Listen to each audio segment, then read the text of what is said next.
것일 줄 믿습니다. 지난 1년 동안 우리 각 부서의 부장님들 또 선생님들, 집사님들이 얼마나 애간장을 놓으시고 때로는 절망과 탄식과 눈물과 고통으로 이 아이들을 맡아서 기도하시고 교사의 삶을 감당해오지 않으셨겠습니까? 그래서 지금 이 교육부 보고는 참 그냥 들을 수 없는 참 놀라운 고백이요 간증이 아닌가 싶습니다. 앞으로도 하나님께서 반드시 필요한 능력과 생명과 또 지혜를 넘치도록 부어주셔서 놀라운 예수님이 하신 일보다도 더 큰 일을 감당하게 하실 것입니다. 놀라운 하나님 믿으십시오. 반드시 하리하실 겁니다. 오늘 읽으신 말씀 좀 있습니다. 우리 마태복음 10장입니다. 마태복음 10장 1절부터 8절까지 다 같이 합독하시겠습니다. 시작. 예수께서 그에게 그들에게 가르사 너는 주님을 쫓아내라. 모두가 그것을 고치는 권능을 주십니다. 옆에서 이르되 베드로라 시몬에게 내 형제 안드레와 세베대아를 가보고 내 형제 요한 빌립과 바르로네 도마와 세리한테 알베레아를 야고보와 가데오 가나안 시몬 이 바르디라고 예수를 반장하라. 예수께서 이 얼굴을 내려주시고 구경하여 이르시되 이방인의 길로 가지 말고 사마리아 길로 들어가지 말고 오히려 이스라엘 집에 잃어버린 자에게로 오라. 하면서 전파하여 말하되 천국이 가까이 있다 하고 병든 자를 고치며 죽은 자를 살리며 나병한 자를 깨끗하게 하며 귀신을 쫓아내되 너희가 거저받았으니 거저주라. 아멘. 1700년대에 프랑스 철학자 법학자 한 사람이 있는데요. 몽테스키에라는 사람이 있습니다. 이 사람이 3권의 책을 20년 동안 딱 3권의 책을 썼는데 그 중에 책 한 권이 제목이 로마의 성공, 로마 제국의 실패라는 책입니다. 로마가 1000년 넘게 세계 인류 역사 가운데 1000년 넘게 세계를 제패하고 또 성공했던 번성했던 이유가 뭘까? 그리고 왜 그 나라가 멸망했을까? 그것을 연구한 책입니다. 그는 몽테스키에는 이 책을 쓰다가 눈이 멀어요. 눈을 시력을 다 잃어버립니다. 말년에는 앞을 보지 못하고 그렇게 생을 마감합니다. 그런 그 책에서 뭐라고 하느냐? 로마 제국이 1000년을 세계를 제패했고 그 제국으로서 존재할 수 있었던 그 비결 중에 하나는 무엇이냐? 바로 로마 군대였기 때문이라는 겁니다. 로마 군대. 왜 로마 군대가 그 로마 제국을 지탱하고 세계를 정복할 수 있는 비결이었는가? 로마 군인은요 아무나 뽑지 않았답니다. 로마 시민들 중에 자긍심이 있고 또 두려움이 없고 담대하고 용기 있는 사람들을 뽑았다는 것입니다. 또 로마 장교를 선발할 때도 남들에게 부하들에게 저 사지로 죽음의 적지로 뛰어 달려 들어가라. 그 사랑하는 그 형제 자매 형제들을 그 죽음으로 내모는 자리에 그 명령까지도 의심 없이 또 두려움 없이 그것을 주저하지 않고 당당하게 외칠 수 있는 그러한 사람들을 로마 장교로 세웠다는 것입니다. 또한 이 로마 군인들을 훈련할 때요 남달랐습니다. 인간 이상의 훈련을 받습니다. 얼마나 그 훈련이 힘들었는가. 이 무거운 병기를 자유자재로 사용하기 위해서 매일 훈련을 쉬지 않았습니다. 군인 훈련이 없는 날에는 이 육체의 단련을 위해서 체력을 키우기 위해서 노동 현장에 달려갔습니다. 그래서 로마 군인들은요 훈련받을 때 평상시에 훈련받을 때 2배의 무게를 이 군장을 메고 훈련을 했다고 합니다. 또 로마 군대가 이 보병이기 때문에 이 적진으로 달려가기 위해서 그 로마 군대의 이 보병 속도를 얼마큼 맞추느냐? 약 27kg의 군장을 등에 지고 몸에 차고 5시간 동안 30에서 35km를 행군할 수 있는 능력을 갖추기 위해서 끊임없이 체력 훈련을 했다고 합니다. 그러면서도 이 군인들은 로마 군인들은 힘들다, 지친다, 못하겠다 그러지 않았다는 거예요. 왜냐? 보상이 있었습니다. 보상이. 적진에 가서 적진의 전리품을 얻으면 반드시 군인들에게 골고루 공평하게 차등 없이 장교나 하급 장교나 또 병사나 일반 병사나 차등 없이 그대로 똑같이 행한 만큼 보상을 주었기 때문이죠. 그래서 이 군인들은요, 로마 군인들은 혹시 전투에 밀려서 이 군인들이 자기의 군대가 되어지면 절대로 우왕좌왕하는 게 없었답니다. 다시 전투에서 밀리더라도 다시 재집결하는 능력이 있었다는 거예요. 흩어지지 않았다는 겁니다. 혹 적군의 기세에 눌려서 진다 하더라도 그 다음에 또다시 도전한다는 겁니다. 이길 때까지 도전한다는 거예요. 로마 전쟁 역사에 보면요, 어떤 나라를 침략을 했는데 전쟁을 벌였는데 23번을 쳤어요. 여러분, 전투를 했는데 23번을 쳤다면 포기할 만하지 않습니까? 그 포기를 하잖아요. 로마 군대가 24번째 도전을 합니다. 24번째 도전에서 기어코 그 적들을 굴복시킵니다. 여러분, 로마 군대는요 절대로 패배를 몰랐어요. 실수를 하고 실패를 했더라도 절대로 주저앉지 않습니다. 또다시 일어서는 거예요. 그 비결은 어디에 있었느냐? 혹독한 훈련이 있었습니다. 혹독한 훈련이 이들을 세계의 모든 적들을 압도하고 이기는 비결이었다는 것이죠. 또 하나는 이 로마 군대가 세계를 제패했던 그 비결 중 하나는 자기보다 뛰어난 적들을 만나면 그들의 것을 배웠다는 것입니다. 아무리 적들이 할지라도 그들의 것을 파괴하거나 그들의 좋은 장점을 무시하지 않습니다. 원수를 할지라도 그들이 갖고 있는 장점이 있으면 다 수용을 하는 거예요. 자기들의 것이 옛날 것이 되었고 자기들의 무기가 보잘것이 없으면 적들의 것까지라도 뺏어다가 그대로 따라하는 그러한 수용성이 굉장히 탁월했습니다. 여러분, 이런 강한 군대 때문에 이 로마 제국이 천년을 세계를 지배합니다. 이런 천하무적을, 여러분, 그런데 놀라운 사실은요, 이 전 세계 역사에 천하무적인 이 로마를 이긴 사람이 있습니다. 이 천하무적의 로마 제국을 압도한, 두려워하지 않는 분이 등장을 합니다. 그분이 누구신가요? 요한복음 16장 33절에 보면 이것을 너희에게 이르는 것은 너희로 내 안에서 평안을 누리게 하려 함이라. 세상에서는 너희가 환난을 당하나 담대하라. 내가 세상을 이기었노라. 그리스도 예수께서 로마 제국의 지하에 있을 때에 두려워하지 마라, 담대해라. 내가 이 로마 제국까지도 이겼다. 이 천하무적 로마 제국도 내가 이겼다.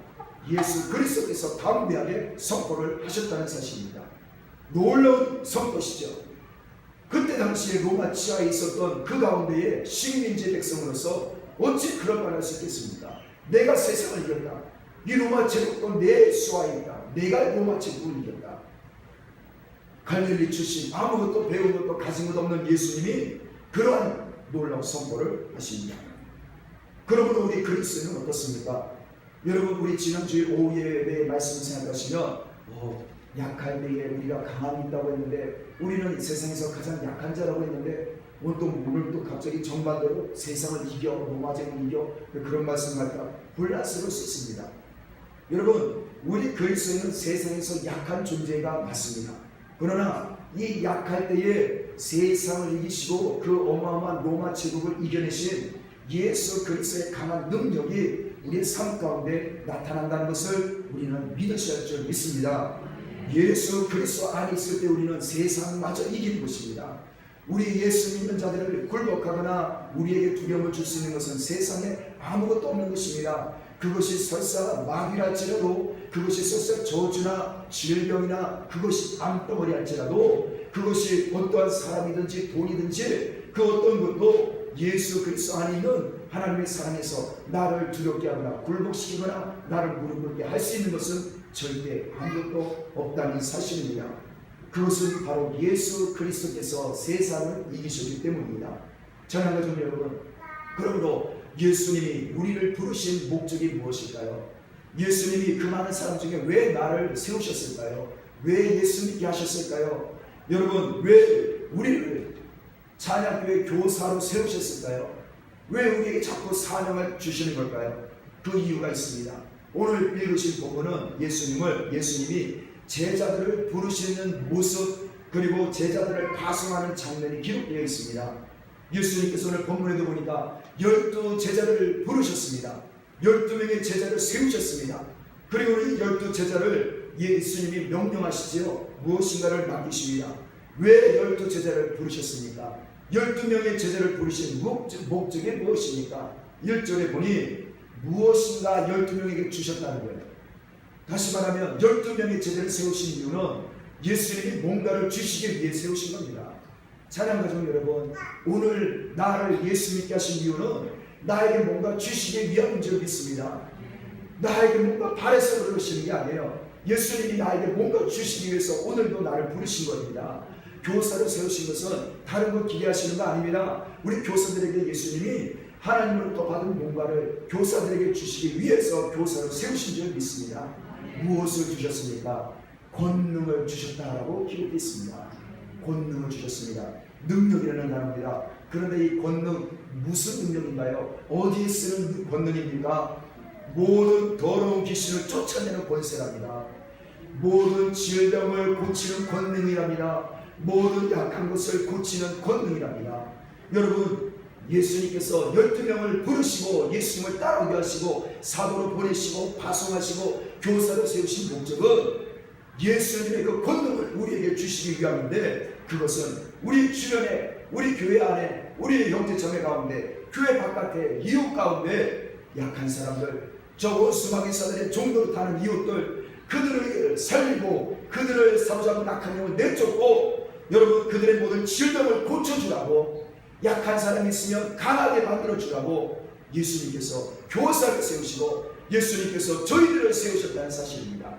그리고 그 일은 여러분 우리가 하는 것이 아니에요. 내가 하는 게 아닙니다. 교사 여러분들의 능력으로 하는 것이 아니에요. 누가 하십니까? 예수님의 권능을 그래서 주셨다는 거죠. 예수님의 권능으로 그 일들이 이루어질 것이라는 겁니다. 여러분, 또 놀라운 사실은 예수님께서 이 12제자들을 세우시고 권능을 부어주시고 파송하시는 이 시점이 언제냐? 마태복음 10장입니다.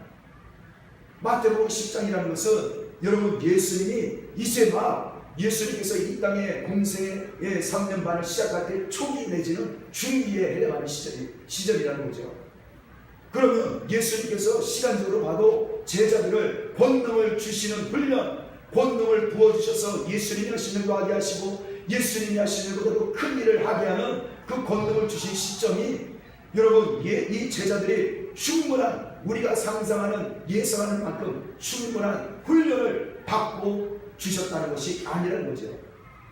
이제 기껏해야 1년만 됐을까? 그 시점에 예수님이 제자들을 불러내시고 권능을 부으셔서 예수님이 하신 일도 똑같이 하게 하시고 예수님이 하신 일보다도 큰 일을 하게 하셨다는 거죠. 여러분, 그러므로 교사로 부름을 받을 때, 임명받을 때, 여러분 집사로 또는 여러분 전도자로 임명을 받을 때, 교회의 사명을 받을 때, 또 교회 바깥의 이웃들에게 예수님이 하셨던 일을 감당하라고 보낼 때에 여러분 두려워할 것이 전혀 없다는 것이죠. 왜냐? 우리가 충분히 훈련받고 우리의 능력으로 하는 것이 아니기 때문입니다. 무슨 능력으로 할까요? 예수님의 능력으로 하는 줄 믿습니다. 예수님이 주시는 권능으로 하는 것입니다. 내 힘으로 내가 충분히 훈련받아서 되는 게 아니에요. 여러분, 그러므로 하나님의 일, 예수 그리스도의 일은, 예수님이 하신 일은 여러분 훈련받은 자가 하는 게 아닙니다. 여러분 충분히 자격 있는 사람이 하는 게 아니에요. 능력 있는 사람이 하는 게 아닙니다. 능력 없는 자를 예수님이 부르시고 세우셔서 예수님이 하게 하신 일보다도 크게 하시는 능력을 주셔서 하게 하시는 겁니다. 그 능력이 무엇입니까? 사도행전 1장 8절을 말씀하시죠. 오직 성령이 너희에게 임하시면 너희가 권능을 받을 것이다. 땅끝까지 이르러 내 증인이 될 것이다. 여러분, 그러므로 예수님이 제자들에게 권능을 주셨다는 것은 다름이 아니라 성령 하나님의 권능인 줄 믿습니다. 이 제자들의 노력이나 제자들이 뭔가 탁월해서 그 능력을 행사한 게 아니에요. 능력을 그래서 주신 게 아니에요. 자격이 있어서 12명을 세우신 게 아닙니다. 보세요. 세리가 있습니다. 세리. 도둑놈이에요. 이 나라의 반역자입니다. 이방인이 또 들어가 있습니다. 자격 없는 사람들이 많아요. 갈릴리 어부 출신들입니다. 배운 것이 없습니다. 자격은 눈꽃만큼도 없습니다. 그런데 예수님이 불러내셨습니다. 아무런 능력도 자격도 없는데 그냥 그들에게 예수님은 성령을 부어주신 겁니다. 성령의 권능으로 이 제자들이 예수님이 하신 일과 그보다 큰 일을 하기 시작합니다. 병든 자를 만납니다. 찾아갑니다. 그들에게 예수의 이름으로 기도할 때에 놀라운 치유와 생명의 역사가 일어납니다. 약한 사람, 절망한 자가 있습니다. 그들에게 예수님을 전하고 예수의 이름으로 기도합니다. 그러자 그들이 담대한 인생의 소망을 얻고 인생의 기쁨을 회복을 하고 담대하게 인생이 회복이 됩니다. 악한 영, 더러운 영, 그 모든 어둠의 권세 가운데 한가운데 이 제자들이 들어갑니다. 그리고 그곳에서 예수의 이름을 찬양하고 기도합니다. 그때에 예수의 이름을 부르기만 해도 흑암의 세력들이 떠나가게 되었던 것입니다. 찬양가족 여러분, 그러므로 이 예수 그리스도의 능력, 예수 그리스도께서 주신 능력, 여러분 이것은 이 사도의 사명, 교사의 사명, 그리스도의 사명은 우리의 힘이나 우리의 자격으로 하는 것이 아닙니다. 오직 성령께서 역사하시는 줄 믿습니다. 오늘 보고회를 우리 각 곳에서 하신 것처럼 여러분 지난 1년을 되돌아보십시오. 사람의 힘이나 우리의 능력이나 우리의 어떠한 자격으로 이루어졌겠습니까? 유치부가 지금 아이들이 바글바글해서 지금 공간을 더 달라고 지금 건의가 왔습니다.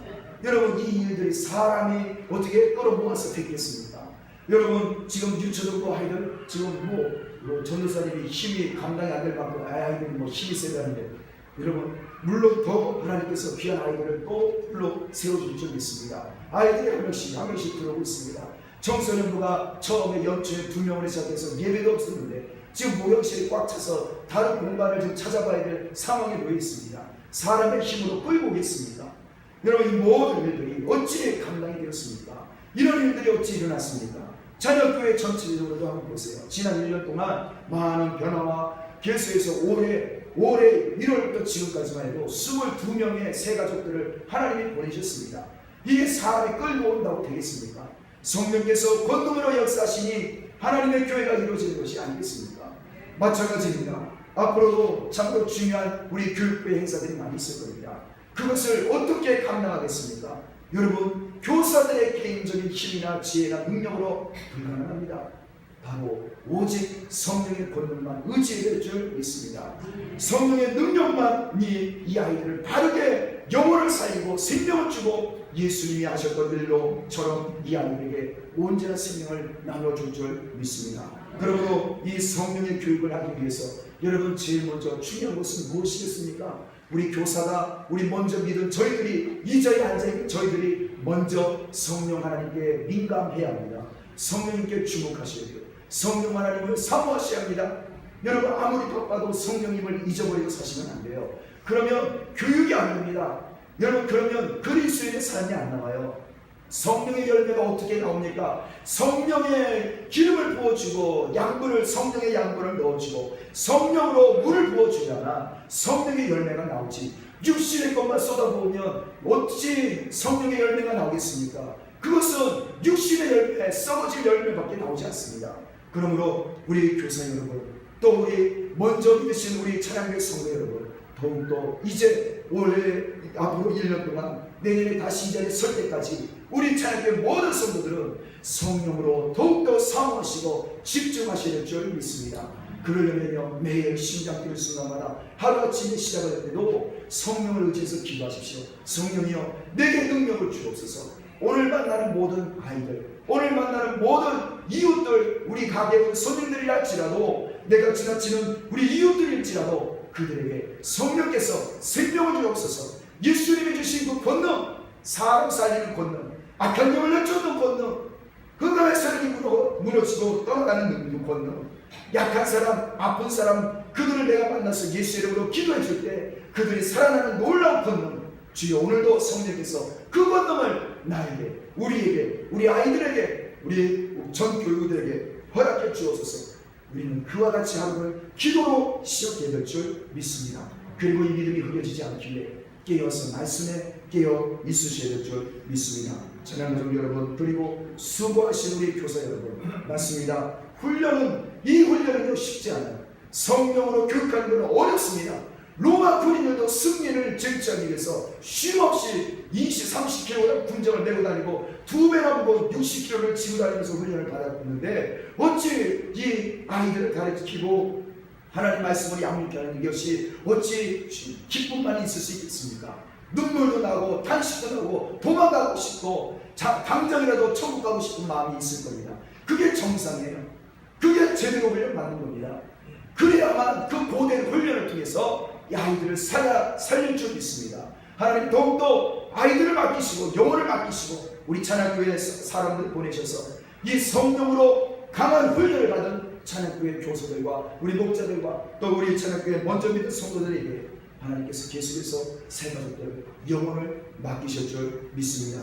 이 말씀으로 함께 기도합니다. 하나님 성령으로 충만하도록 고된 훈련이라도 더하여 주옵소서. 육신의 나라도 이기고 승리하기 위해서 60kg을 메고 훈련을 받고 목숨 걸고 포기하지 않고 도전하고 또 도전하는데 주여 그리스도의 군사인 저희들 하나님 이번 한 1년 동안 또 이번에 여름 성령학교 여름 성령 캠프 하나님 날마다 하나님 이 아이들을 영혼들을 뒤에 오는 새 가족들에게 예수님의 생명으로 하나님 저를 살릴 수 있는 영혼 살리는 능력과 권능을 성령의 교육을 할 수 있도록 성령의 충만한 능력을 더하여 달라고 우리 합심으로 결단하면서 기도하고 우리 교사들을 축복하며 함께 기도하겠습니다. 할렐루야. 아버지 하나님 감사합니다. 오 주님이여 영혼을 살리기 위해서 아버지는 점점 더 고된 훈련을 마다하지 않고 하나님 아버지 기도에 깨어있으며 눈물로 기도하며 다시